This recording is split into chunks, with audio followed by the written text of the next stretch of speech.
Hi guys, Shira here. I think it's about time we met my friend Michelle. Hi, I'm Michelle. I'm Shira's favorite friend.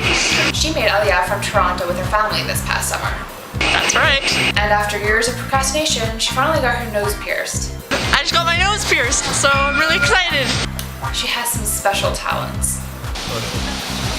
You're so talented. I wanted to do a video, but they didn't let us bring the camera into the, what do you call it, tattoo parlor? I don't know what it was. They wouldn't let. Don't you worry, you'll be seeing some more of her eventually.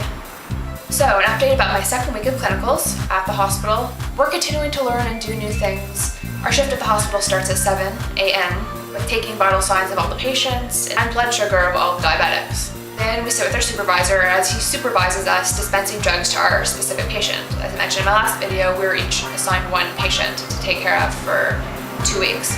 Then we help the orderlies and other nurses serve breakfast, which, believe you me, can get quite complicated. So many patients have their own specialized menu depending on their health history and physical limitations. After that, my group and I sit with our supervisor and we go through the binder that has a list of all the treatments that are to be done on all the patients that day, and we all get to choose what we want to do.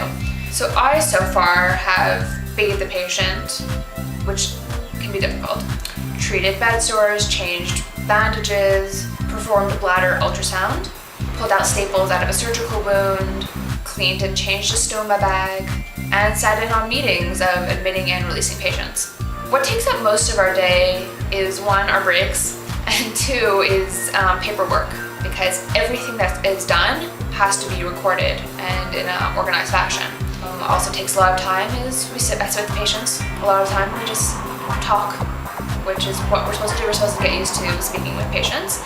But what takes up the most time is studying our patient file, because every 2 weeks we have a meeting with the head nurse of the entire hospital, and we have to present to her our patient, socioeconomic background, previous illnesses, current illnesses, the reason she's in the hospital, all the treatments that she's going through, medications she's taking and what they're for. So, it just takes a lot of time. The most interesting part of the hospital this week was the meeting I sat in for admitting a new patient. This woman, 70 years old, doesn't look a day over 50, I swear. Why? Because she takes care of herself. Her whole life she's taking care of herself. Eats healthy, exercises daily, doesn't take medications.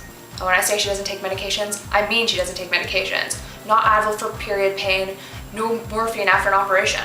The entire staff in my unit was in shock about how a woman at this age can have no underlying illnesses. At 70 years old, everybody has something, whether it be hypertension or diabetes or osteoporosis or even just constipation. This woman, nothing. So why was this woman in the hospital, you ask? Well, that's a story in and of itself. A group of men broke into her house, attacked her, beat her with an iron rod, and robbed her blind. They broke her leg in 2 places and she had an open fracture in her arm, which means that the bone was sticking out. And she didn't even take morphine for that. So basically this meeting was just very complicated, not only because she doesn't take medications and not only because she's Haredi and won't eat the hospital food, but also because this woman has lived in Israel for a little bit over 20 years and doesn't speak a word of Hebrew. So I spent that entire day acting as a translator.